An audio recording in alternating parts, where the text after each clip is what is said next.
Hi, I'm Molly. And I'm Jamie, and this is our From the Pasture with Hired Hand podcast. As the owners of Hired Hand website software, we've been developing websites and creating internet marketing strategies for livestock breeders for the past 10 years. The majority of our customers are involved in the breeding of registered animals, such as Texas Longhorns, Highland cattle, horses, and white-tailed deer, where the pedigrees are very important. The From the Pasture with Hired Hand podcast examines many of the differences in raising pedigreed livestock for maximum profit. Join us and learn what we're covering today. So today I'm here with Andrew Shagoury, the ranch manager for Hidden Springs Ranch. Thanks for joining us, Andrew.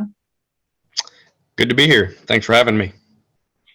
Why don't you start by telling us a little bit about yourself, and then we'll eventually talk a little bit about the ranch as well. All right. Like you said, my name's Andrew Shagoury. I'm a husband, a father to two young children. Our daughter is about to turn 3, and our son just turned 1, and they're absolutely amazing. It's the greatest thing I've ever done. And like you said, manager for Hidden Springs Ranch. Have been for, this will be my 4th year since the fall of 2019. So the kids are a little young, but are you anxious for them to be able to start coming out and doing some of the different ranch tasks with you? Oh, yeah. I bring them out here and drive them around in the side-by-side, and they love it. My daughter wants to get out every time I get out to open a gate, so that's a good sign. You got to train them young, right? You'll have that That's automatic gate opener in no time. Yep. They love it, though. So Good. And tell us where Hidden Springs is located. So Hidden Springs Ranch is in Denton, North Carolina, which is basically right in the middle of the state. And so we were talking a little bit before we started recording here, but you all are getting hit with some of that flux in the weather. It's been pretty cold and then warms up and gets back cold again this year, huh? Yeah, for sure. We had a really bad cold spell earlier this year, which was about the coldest it gets here. It got down below 0 for a couple days. So that's not very typical for us. So everybody was kind of scrambling around. But yeah, it's been going up and down, and it's no fun. I'd rather it be one or the other. Did the animals do okay when it got that cold? Yeah, they did. We have automatic waterers all throughout the ranch, so that helped a lot. A couple of them did freeze. Actually, we had a wellhead freeze, but we got it thawed out, and yeah, everybody did pretty good. Good. And all the people stayed warm as well? More or less. Except for you probably having to go outside in it, right? Right. Well, tell us a little bit about the role you played and how you all came up with the ranch name for Hidden Springs. So Carol Powell is the owner of Hidden Springs Ranch.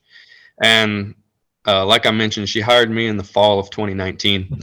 The ranch was kind of already named at that point, but it basically comes from the road that we're on is called Hidden Springs Road. And then also, to my understanding, the reason the road is named that is because this old farm that is now the ranch has a bunch of hidden springs on it, which is true because you can walk through the woods and there's little spring heads popping up and little creeks running all over. So that's kind of where the name comes from. So are all of the spring heads visible, or are some of them, do you find when you're like digging fence or something like that? I don't know that much about them, I guess. Right. So far, we haven't found any like that, but there's definitely places where water comes out of the ground. I think pretty much all of them have been identified at this point.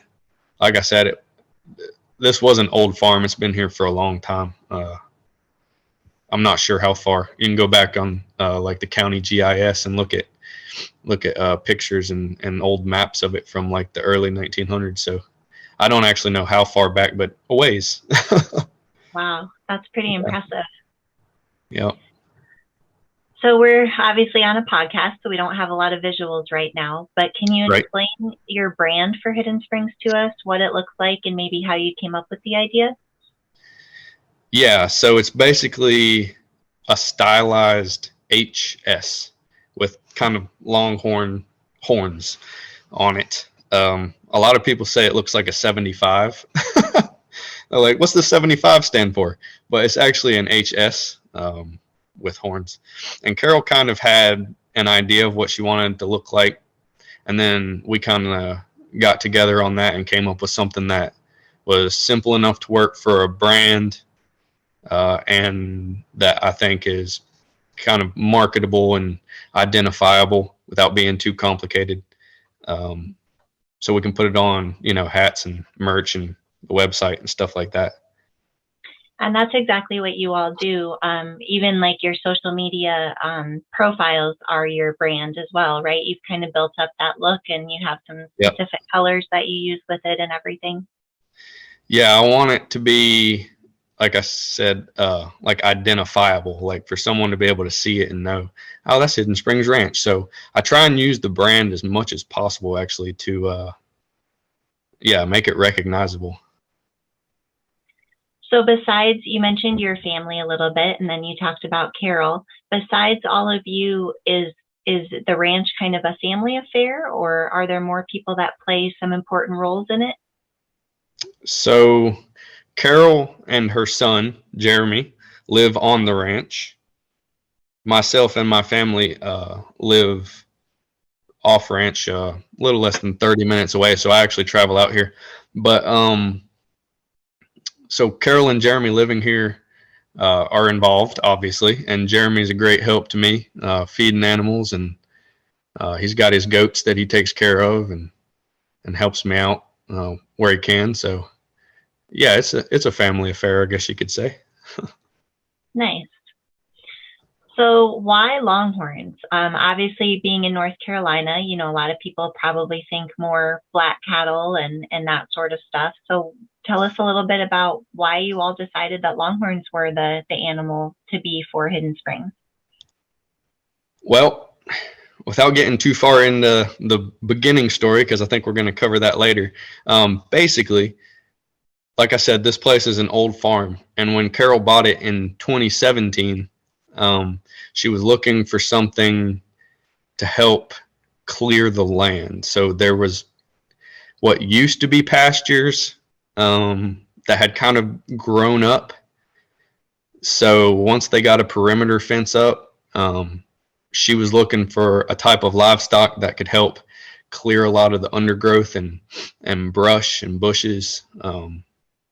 So she was looking at goats and then a couple other things, and ended up settling on Longhorns because she thought that would be able to get the job done quicker, and they're beautiful.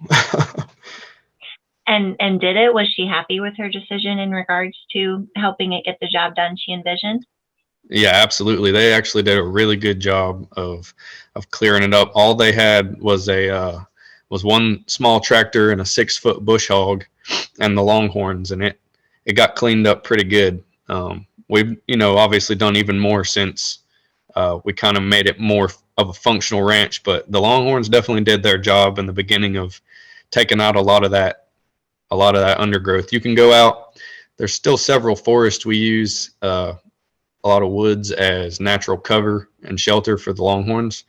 So if you go out to the edge of the woods and look, you can look, about head height or so all the way through where the foliage stops, because that's how high a Longhorn will reach, and they'll eat all the all the leaves and everything. You can see straight through the woods up to about a 5 or 6 foot height.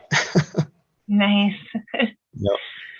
Well, now that you have them, besides obviously that built-in land maintenance factor, what's your favorite part? My favorite part personally,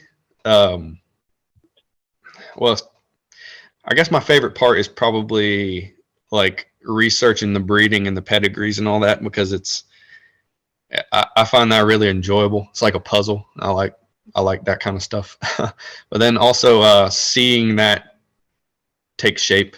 So the breedings that we've planned, calving season would be, I'm going to lump that into part of my favorite, because who doesn't love calves? But also it's fun to see those breedings that we've put together come and they're on the ground, and now you're thinking about all the possibilities of of a new breeding and all that good stuff. So that's my favorite part. Nice. And that's exciting that, you're involved in that part as well, because, there's obviously some operations with ranch managers that strictly just, do kind of the physical types of stuff. So it's awesome that you get to be a part of that vision and plan out, the advanced genetics and everything. Oh, yeah. It's great. Carol's great. She gives me quite a bit of autonomy with that kind of stuff. And it's working out pretty good for us so far. I would say so. Yep.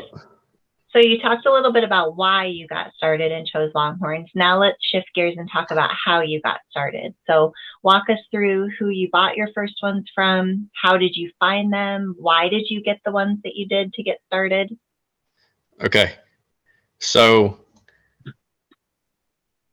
the Longhorns were here when I got hired, right? So in 2017 or so, when Carol got the property and got the perimeter fence up, like I was saying, she actually, when she decided she wanted Longhorns and found some, she found the first herd on Craigslist and bought 19 at one go from someone somewhat local. I do not remember their name, but they were getting out of Longhorns and they were selling their whole herd, won money, and it was knowing what I know now about Longhorns, it was extremely cheap. So she bought 19 for the first go and put them out there on those big pastures, and we're kind of letting them do their thing.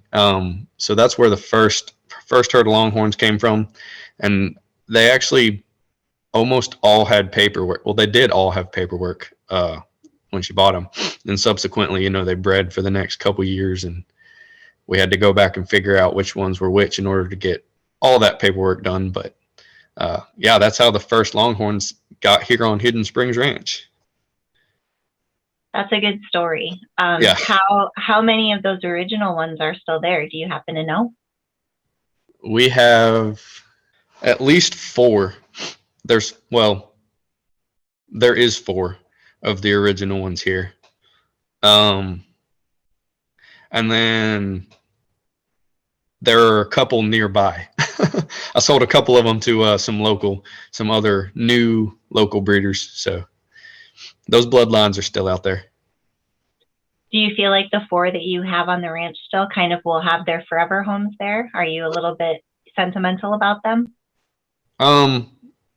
It's one of them for sure. One of them we call Blue. And she's like the most blue roan Longhorn I've ever seen. She's a sitting bull daughter. And that's like Carol's pet, basically. That was that one is definitely not going anywhere. She's I guess she'll be 13 this year. And then there's another the other ones are all, it's a mother and 2, we have 3 of her daughters now. Her name is Almond Joy. She's an awesome Alamo daughter. And then out of Hatch's Candy Cane. And I just she outproduces herself every time when her daughters outproduce themselves. And that's what I'm looking for. She's like 50-inch, kind of classic smaller horn cow, but then she makes like 80-inch daughters. So, yeah, she'll stick around. And that bloodline will always be present here in some way, at least. Nice. Is Blue on your website that I can look her up or no? Yeah, she is. Blue's her nickname. Her actual name is RJF Sitting Pretty. So that's probably what she's under there. But just look for the blue. Just look for the blue cow. She'll stand out a little bit, huh? Yes. Well, I don't know how many of our listeners follow you all on social media, but if they don't, they need to, because you all do a great job with posting, reels and TikToks and information there. And so I have a feeling this next question will be a good one for you. But go ahead and hit us with your funniest Longhorn related story to date. Man, I was thinking about this, and it's a hard question. It's hard to pick one, and it's hard to pick one that I want to tell people about, because a lot of them, don't make me look so good. But I'll tell one that we had a bull the original bull that was here. His name was, well, we call him Richie, but his name was Extremely Rich. He's a grandson of Grand Slam. He was a big old bull. Didn't have a whole lot of horn, maybe like 60 inches. So not big by today's standards, but just huge bodied. I mean, he was a tank. And he just basically did what he wanted because he knew he was a big boy. I would drive through the field with a round bale of hay on the front of the tractor, and he'd pick up the whole front of the tractor by the hay bale. But one time we were feeding some cubes. We had him out, and there was a cow that was kind of in his way and eating his cubes, he thought. And he just, like a forklift, just stuck his horns, one underneath her neck and one underneath her butt. And he just lifted her up and then took a step and sat her over the fence into the other pasture. Oh, and then man. just went back to eating. And I was like, did that really just, I mean, like, a 900-pound cow. It's like, did that really just happen? But it was really funny to see. And that was just the way Richie was. So. Probably one of those times you wished you had your phone out recording, right? Exactly. Yep. You never know when something's going to happen like that, so it's hard to catch it. But right. Well, that would have been a sight to see. I'm sure I would have thought if I really saw what I did as well. Oh. So let's talk a little bit about goals and dreams. What would you say that the next year looks like in terms of goals for your breeding program? Well, for our breeding program, I'm excited about the calves that are coming this year because, last year we had calves that were our breeding, and this year we're going to have more calves that are our breeding. So I'm excited about that. But in the fall will be the first time that I'm going to be able to breed a bull that we bred to a heifer that we bred, and I'm excited about that because it's just another layer of our breeding. So I just, like I said, I think it's like a puzzle, and I think it's fun to plan out all our breedings. And it's just like another step in the right direction to me. But I'm definitely excited about some of the calves that we have here. We have a cow, RJF. She's a top shelf, and we had some embryos from her that we had placed last year, and those calves are here. They'll be weaning. Two really nice heifers by Jam & Tex. They'll be weaning this year, so I'm probably going to make one of them available, and we'll probably keep one. And then we had her flushed again, and I'll be announcing that this year. I haven't really told anybody about it yet, so this is some inside information, but I'll be announcing that, and then so we'll have some offerings from her again. She's a very nice cow. And yeah, as far as breeding, that's what we're doing. We're going to have some pretty cool stuff coming off the ranch this year and being made available to other people. And then also we're not kind of related to the breeding program, but not really. We've been working a lot on our beef program, and I'm really excited about that too because we've been having a good time building that and getting beef out there to our community. So we've got some cool stuff coming from the beef program side of Hidden Springs Ranch this year as well. So, stay tuned. Well, I would say that we would keep that flush a secret, but the cat's kind of going to be out of the bag when this podcast comes out. So yep, I'm sure you'll be getting some inquiries. Yep. There you go. We'll let it out right here. And I just think, congratulations too on being able to breed your own bred animals, essentially. So getting to pair a bull that you bred with a female that you bred. I think there's a lot of people listening that are trying to be patient to get to that point and just really excited for when they finally get to that point. So that's a huge milestone, and I'm sure you all are proud, but just congratulations. Yeah, thank you very much. Yeah, it is, and I'm excited about it. That's something I've been working to, since we started doing this. So, yeah, so that'd be breeding them this fall, and then we'll be getting those calves in 2024, I guess. So a little bit more patience involved. Right. There's always patience involved. You're playing a long game, but it's fun. Well, speaking of the long game, what about if we look at the next 5 years? What are you excited for, and what do you have plans that you can share with us? I guess just kind of the same thing stretched out, right? If you can look at it like that, we'll be even farther into our breeding plan. I have the breeding plan for Hidden Springs Ranch planned out on paper and in my head at least for 5 years. So I'm just looking forward to keep taking steps to make that happen. And same thing with the beef program. And who knows, along the way things change, and a little bit here and there, you tweak things here and there. I'm sure in 5 years there'll be new things that I'm excited about, but I would say definitely just keep getting deeper and deeper into our breeding plan. And if right this year I'm working on breeding a bull that we bred to a heifer that we bred, 5 years from now hopefully I'll be breeding 3 or 4 generations deep of HS branded cattle. So that's what I'm looking forward to in the next 5 years. That's the plan. That's very exciting. So if you could go back in time and change one thing about let's pick when you were, first started working for Carol, versus when she got started, what one thing would you go back and change? It's hard to pick something that I would change because I feel like I learned a lot from the way things did work out. But I would say there's probably, when we first started doing some of the sales and stuff like that, there's a few cows, maybe 1 or 2 that we wouldn't have decided to purchase, which just comes with learning what bloodlines we want to work with. Not that they were bad cows, just that, as we progress, we decide, those are bloodlines that we don't want to work with. So a couple of those maybe, but I'd say the main thing is I probably would have tried to get, we have a P&C chute now, their working system, and it's awesome. And I probably would have pushed for that earlier because we ran a homemade deal for the first couple of years, and that was rough. So that's what I'd say. And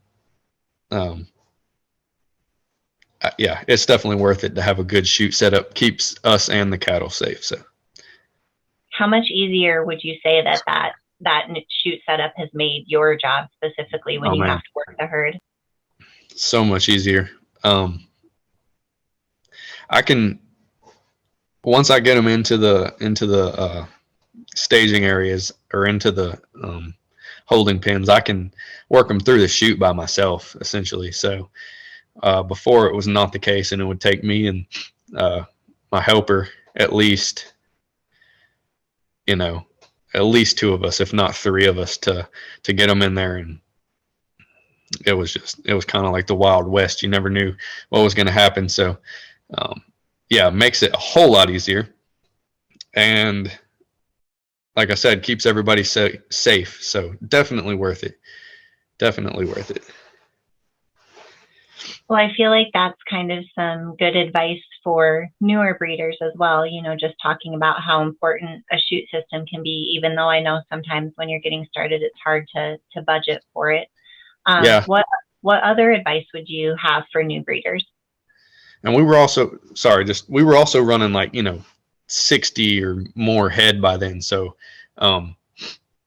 you can be safe with some of the cheaper options, but having a good setup, it doesn't have to be expensive. But yeah, even if you have only, 5 or 10 head, you can be safe with some of those cheaper options. But running 60 through in a day or 2, you've got to move fast, and it gets tricky. But now getting a good safe setup, however that looks for you, so that you can work your cows and keep everybody healthy.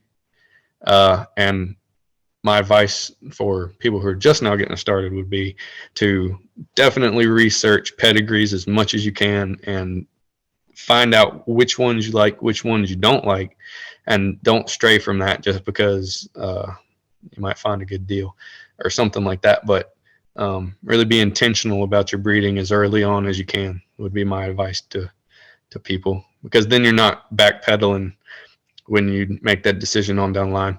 And I guess that's going to happen a little bit always, because we just kind of change and learn. That's part of it. But doing as much research as you can as early on as you can, if you're going to be serious about it, is not going to hurt you. So that's my advice. And I feel like that's sometimes easier said than done, especially if you're buying from sales, because I think we've all been in the situation before where one walks into the ring that catches your eye. You haven't researched it. Maybe it's not getting a lot of bids, and it's real easy for your hand to go up and for, it to end up in your trailer, but it might not be, best for your longer plans, right? Exactly. And we've done it. It's like you said, it's easier said than done. But to the best of your ability, make a plan and stick to it would be my advice. It's good advice. Yep. So we talked a little bit about Blue, and I'm sorry, I forget the name of the bull. I kind of want to call him Forklift or something, but I know that wasn't his name. Yeah, Richie. Who is your very most favorite in the pasture besides those two? My favorite cow in the pasture is a cow called YR Pistol. She's from the Young Ranch. And Carol purchased her at the East Coast Classic a couple of years ago now, I guess. And I just love that cow. She's turned 5 not too long ago. She's upper 80 inches tip to tip with perfect rolling, twisty horns, and she raises amazing calves. She has one of the best udders and milk production that I've seen on a Longhorn cow, and that's a lot of the reason why I like her, is because of her ability to raise a good calf. And she's going to be a part of the Hidden Springs Ranch breeding program as well. I'm wanting to get some of that milking ability into some other bloodlines that we're working with, so she's my favorite. We'll have to look her up on your website as well. And I would assume she has a few offspring on it as well. Yeah, I think she has 3 on there right now, and then she should be calving in the next couple months, so it'll be her 4th calf. And who's she bred to for this go around? She's bred to a bull called G3 Eliminator. He is a concealed weapon son out of it's a helm cow. I want to say Laura Grace, top caliber over Wiregrass Laura. I know her pedigree. So that brings in some pretty cool stuff. Some Wiregrass Laura, some more concealed weapon into that Pistols pedigree, which has Watson breeding on the bottom and some of that milking ability. So I'm hoping for a heifer, and yeah, we'll see what that breeding does. Well, we'll be sending you all good vibes for a heifer. Thank you. So let's go outside your own pasture for a little bit and talk about animals a little bit more. Who, if you had to pick just one, who is your all-time favorite Longhorn cow? That's a really hard question, but I would have to say it's between 2 full Butler cows named Jackie Lynn 977 and Jackie Lynn 698. I just love them. I got a chance to see them in person when I went out to Texas last year, and I just thought they were amazing looking animals. So, and I like some of that older stuff too. So that's just my Longhorn nerd, I guess, brain. Like, I like those cool older cows. So no judgment here at all. We're in the same boat. Trust us. Yep. What about your all-time favorite Longhorn bull? I would have to say that it's probably top caliber. I like a lot of his daughters, so that's what I would mostly judge a bull on. So I'm gonna go with top caliber. Did you ever get to see him in person? I did not, no. So, um, maybe that would have changed. If not, if I did get to see him in person, kind of doubt it, because like I said, I like to judge a bull based on kind of what he can produce daughter wise. So I've just seen him on pictures online, basically. So He was pretty extraordinary. Fun fact about Top Caliber is his owners, when they formed the syndicate, the main force behind that was Roger Hutton, who had Cloud9 Longhorns, and Roger was actually one of our very first website customers all those years ago. So his herd and Top Caliber especially meant a lot to us, that he let us help with the marketing and kind of help propel him into the forefront. So it was pretty fun time. Yeah, that's pretty cool. I didn't know that. That is cool. So who would you say is your overall favorite Longhorn herd or Longhorn breeder? Again, very difficult question. But I might say Owen McGill, because I like a lot of that stuff from those bloodlines, if you're going back that far. And then of course there's people like Mr. Bob Loomis, who I got to go visit his ranch as well a couple years ago. So, and obviously his contribution to Longhorns is undeniable. So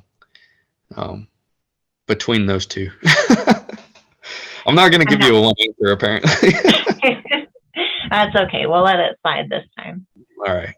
I'm not sure if there's such a thing, but I feel like if there was an old soul in regards to Longhorns, that would be you. Like, I feel like a lot of your answers are very much kind of just old soul type Longhorns. Yeah, maybe so. I've been told that before in other things, but I'm sure it applies to Longhorns as well. I feel like it does, for sure. Yeah. So if you think about all the Longhorns in the breed, whether it be past or present, can you think of one that you kind of aspire to, breed more of your animals like, kind of that total package animal that you kind of strive for? So,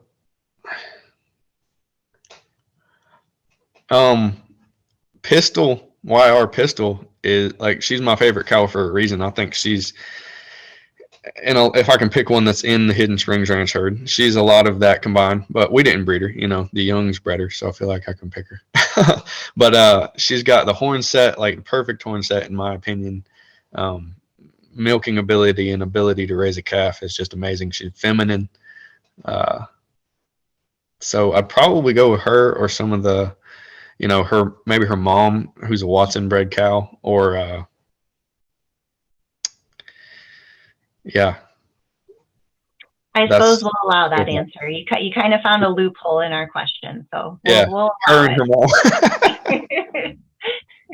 Yep, I'm going with Pistol. All right.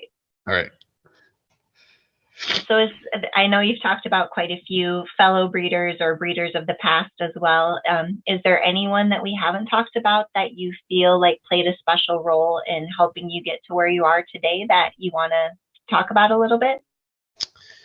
I would like to, mention Johnny Hicks, because Johnny Hicks has been the guy that I usually call when I have a question about something, and he's been very helpful to me in getting started. I guess I met him at the legacy sale, the first legacy sale we went to, which was the weird one during COVID in 2020, I think. But Johnny's got an amazing program, and he knows a ton about Longhorns, and he's been very helpful to me. So he helped me out a lot. So I'm gonna go with Johnny.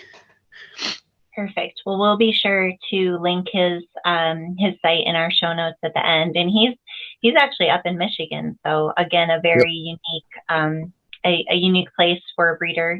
How you all are not located in Texas, which is kind of the standard. So definitely a breeder that has some of that experience as well.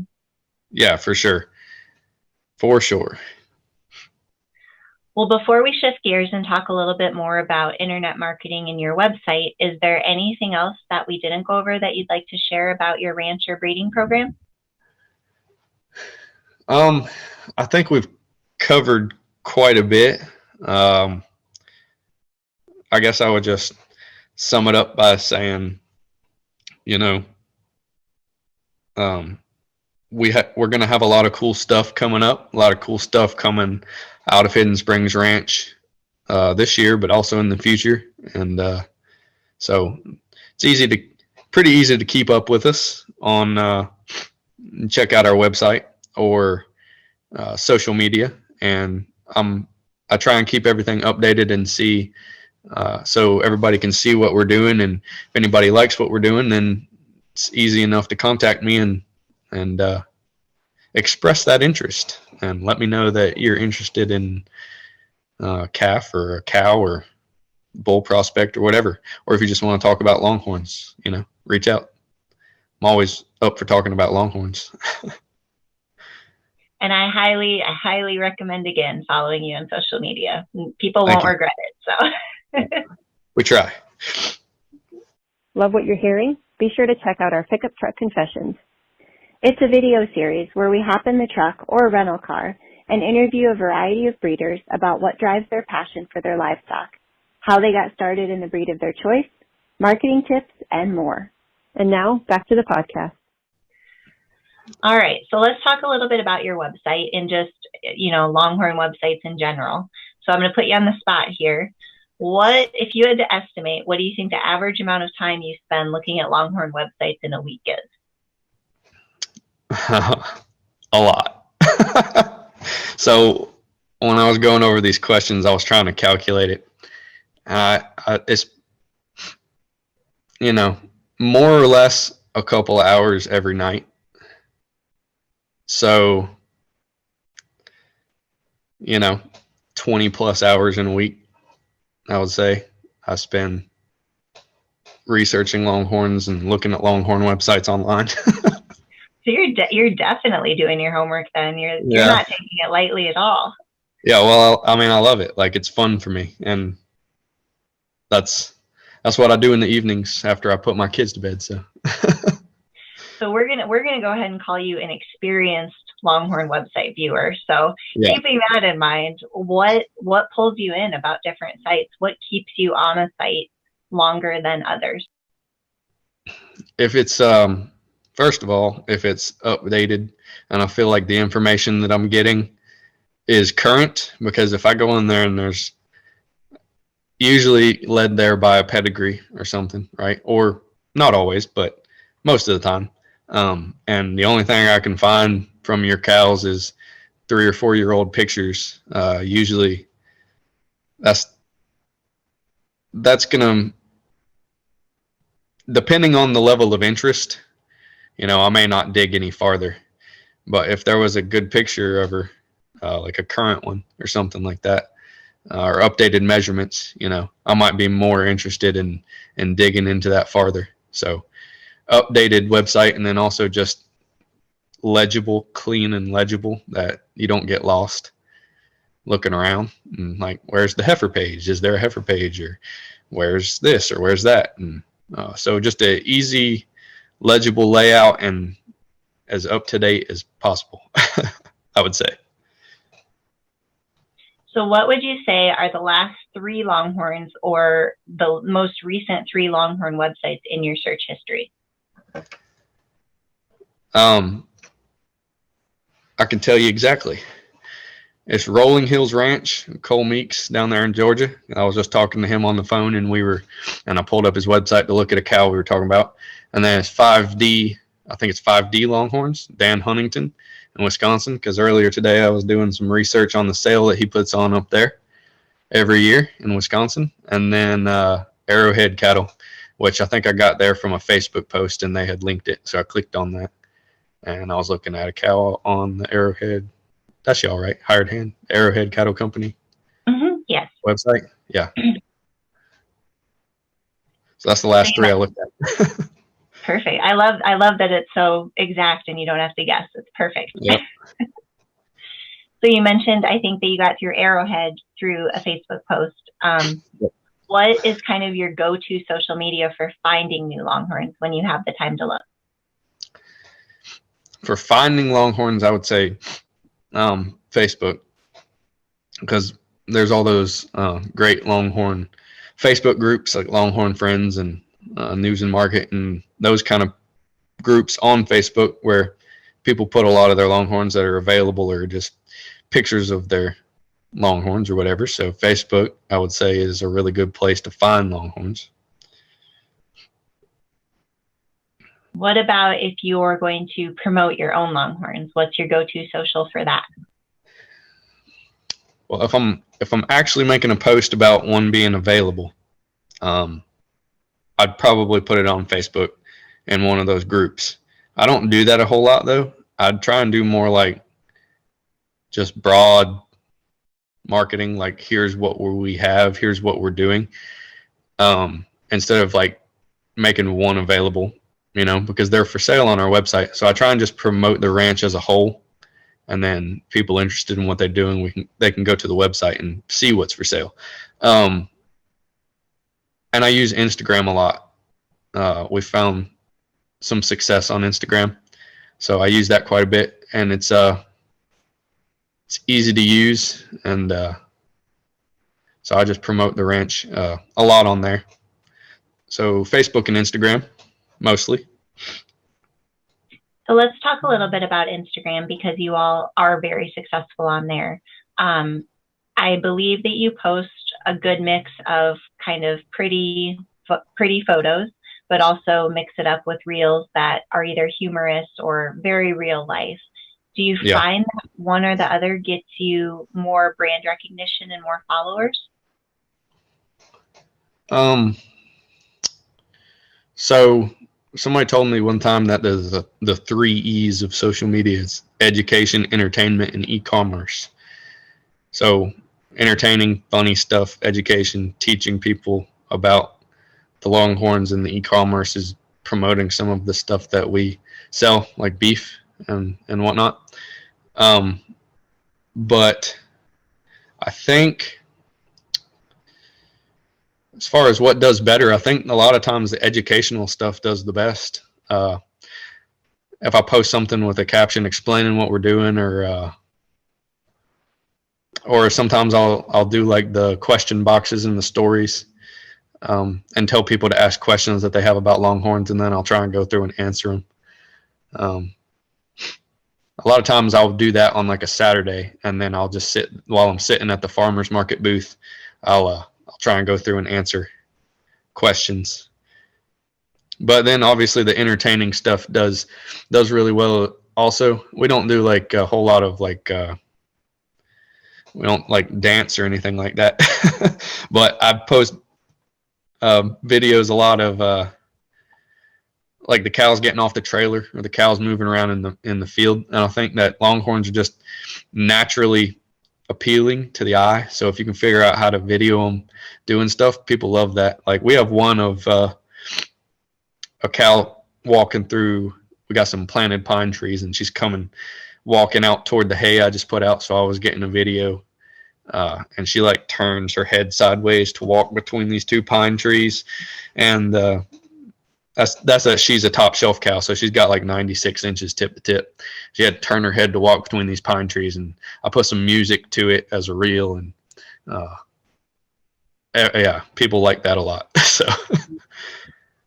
And it's not anything that is creating extra work for you, really. I mean, obviously the development of the reel, or actually creating it is a little bit of time, but to just take your phone out of your pocket and record a cow for 30 seconds walking, it's a pretty good trade-off for the amount of engagement that you all get.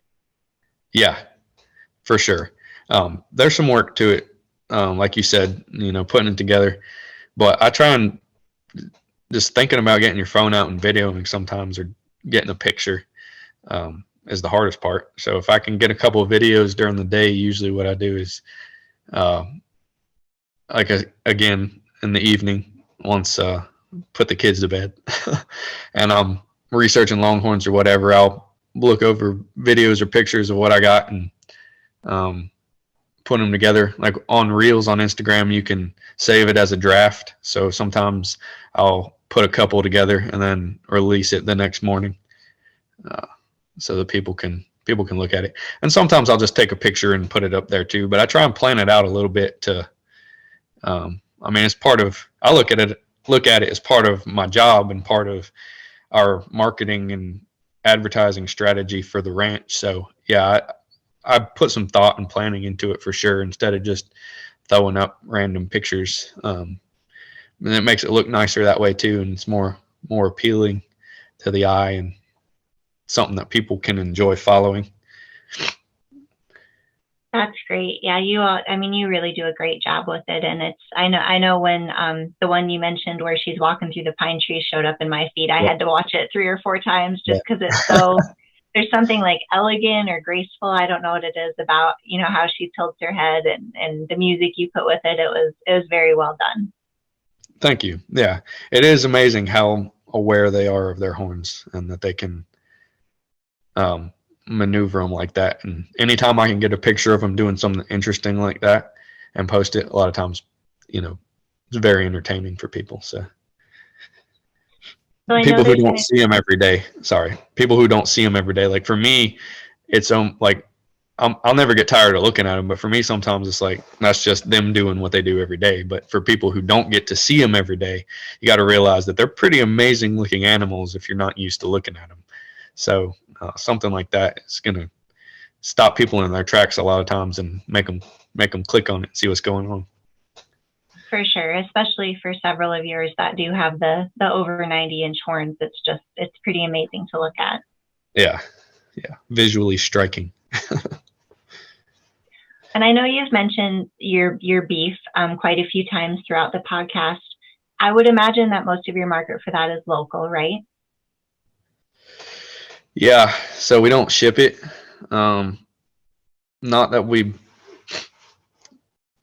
I'm not going to say we never will, but right now we don't, and I don't really have a plan to, because we sell local pickup and we go to the farmers market every Saturday and sell it there.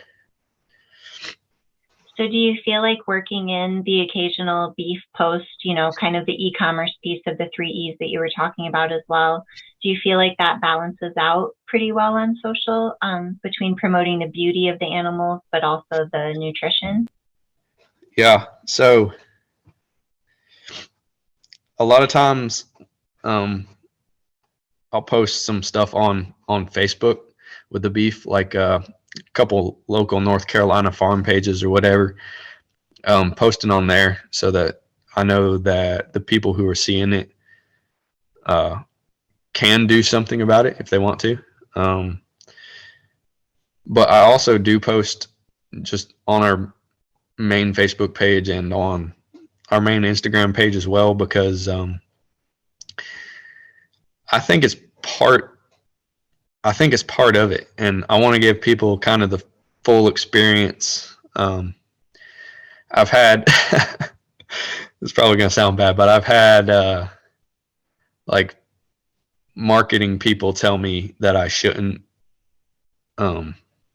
advertise the beef and like the pictures of the pretty cows in the same place because it'll make people not want the beef. But I'm a fan of people knowing where their food comes from and keeping people involved in the conversation. Like, they're grown-ups, right?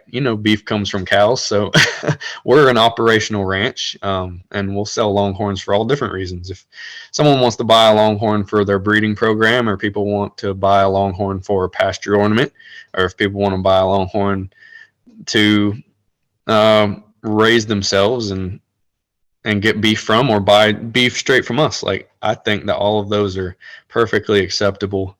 And so I do promote the beef on our social media as well. Try and do it tastefully, as I can along those lines. But yeah, I think that's key. That's key for sure. Is just the balance and the tastefulness of it. So yeah, for sure. So going back to the topic of websites for a little bit, what is your all-time favorite hired hand website and why? Not your own. I'm not going to let you pick your own this time. Right. I've listened to the podcast. I know I'm not allowed. Helm Cattle Company. I like their color scheme, and I think they got the gold and black, and I like the way that they have it laid out, where you can see everything, everything on there, and it's legible. Last time I looked at it, easy to read. So I'd probably go with them. All right. So I feel like that's a pretty big endorsement for how many hours a night you spend looking at sites. So yes, we'll have to make sure to loop Helms in and let them know. Yep. And they're great people too. So for sure, definitely. Do you happen to know off the top of your head how long your own website has been live for? I think this will be the third year. I'm wanting to say we got together in the beginning of 2020. That sounds right. So I think this will be 3 years. So what made you kind of talk Carol into using Hired Hand, or made you kind of want to make that shift? Just the ease of use and how, I mean, when it comes to like researching pedigrees, there's really not anything that comes close to being as good as what y'all have done with the registry of just how many animals are in there, and y'all software of, you can click on one cow and it'll take you to the website of the people that own it, and the pedigree goes all the way back, and you can click on any of those cows right there, and then you can look at their stats of how many calves have they had, how many, what's their horn measurements. So it's really just, once I figured out that all those websites were a specific software, and that was y'all, then I knew that that's what we wanted to do, so that people who want to research and our cattle would have that same ease of use. So that's why we chose Hired Hand. And you were pretty heavily involved with the development of it, right? Like when we were working on it, you had input along the various steps. Yep. I think originally I sent some pictures and a color scheme of what I wanted, because I kind of already had in mind what our kind of color palette was going to be, which goes along with the whole, being recognizable, like the brand, and our colors are kind of like the black and orange or black and tan, yellow kind of color palette. So I knew I wanted it to kind of go along with that, because that's what we were going to do everything else with. And then the pictures, and I think y'all sent me back a few options, homepage, and like I like these buttons, and I like this layout, and then what categories I wanted on there, and we got all that sorted out really, really quickly and easily. Actually, I remember being impressed with how smoothly it went and how easily we got it all set up exactly how I wanted it. So. Well, that's what we like to hear, but I have a feeling you were pretty organized yourself, so that always makes a difference. Try to be. Besides the colors and the visual appeal of it, what considerations or decisions did you feel strongly about? Maybe let's talk about like page hierarchy or your animal categories. What did you decide that you wanted for kind of the functionality part that was important to you? Yeah, so the home page, like the landing page, I knew I wanted something impressive there that gives people a good impression right off the bat. And then the categories, I think we have bulls, bull prospects, cows, heifers, calves, sale pin as far as the Longhorns. And then we have beef, and we have one for our horses. And the beef directs you. Y'all worked with me, and we got that figured out, where if you click on the beef tab, it directs you to our online beef shop. So I can direct everybody to one website at the farmer's market or whatever, and they can go straight to our beef store from our website. And then I think the horses one, and we don't do pedigreed horses. We just sometimes have some available. That directs you to our Hidden Springs Ranch Horses Facebook page. So it's all, I think, pretty easy to use. So that's what I'm going for. Perfect. So if you had to describe your Hired Hand powered website in 3 words or less, what would they be? Up to date. I love it. That's the best one I've heard so far. Nice job. Thank you. So is there anything else, any advice or anything else related to internet marketing for registered Texas Longhorns that you'd like to share with our listeners? I would just tell people that it's worth the effort of utilizing the website software that y'all have put together, for one thing, because that's, I mean, anybody who wants to research Texas Longhorn pedigrees is one of the best ways to do it by far. So definitely worth it there. And then as far as like social media, it's worth putting some time and some thought into that as well, because I always say, if you had the ability to walk your best cow out in front of 5 million people, why would you not do it, right? And that's kind of what social media is. If you can get the audience, and you can, I mean, anybody can do it, is you're putting your animals in front of 5 million people. If out of those 5 million people, 50 of them decide to look further into Texas Longhorns, and 5 of them buy Texas Longhorns, and 1 of them buys it from you, then that's worth it in my mind right there. So, yeah, it's worth some time and effort to market your animals online, and it does work. It's worked for us. I can say that we've gotten some clients directly from, definitely directly from the website. That's not in question, but we've gotten some from social media as well. I even have people come up to me at the farmer's market and say, I saw on your Instagram that you're running a sale today. We want to do that bundle box or whatever. Or, I've had people call me and say, we follow you on Instagram, and, we're looking to get into Texas Longhorn. So it does work. Obviously, 1,000 likes doesn't equate to 1,000 customers. Maybe it equates to 2 customers or 1 customer, but in my mind, it's still worth it, putting the time and effort into it. That's awesome. I love that analogy. I'm going to have to borrow that with your permission. I love the way that you explain that. So, absolutely. Well, let's go ahead and end here. Why don't you share your URL, and do you want to share your social handles as well, so anyone interested can go find you? Sure. Our website is hslonghorns.com, and then we're Hidden Springs Ranch on Instagram and Facebook. Actually, we're Hidden Springs Ranch on Instagram, Hidden Springs Ranch Longhorns on Facebook. Yep. Perfect. Well, thank you so much for joining us today. I think you covered a lot of great advice, and I look forward to seeing you down the road at the next futurity or sale for sure. Yeah, absolutely. Thanks for having me.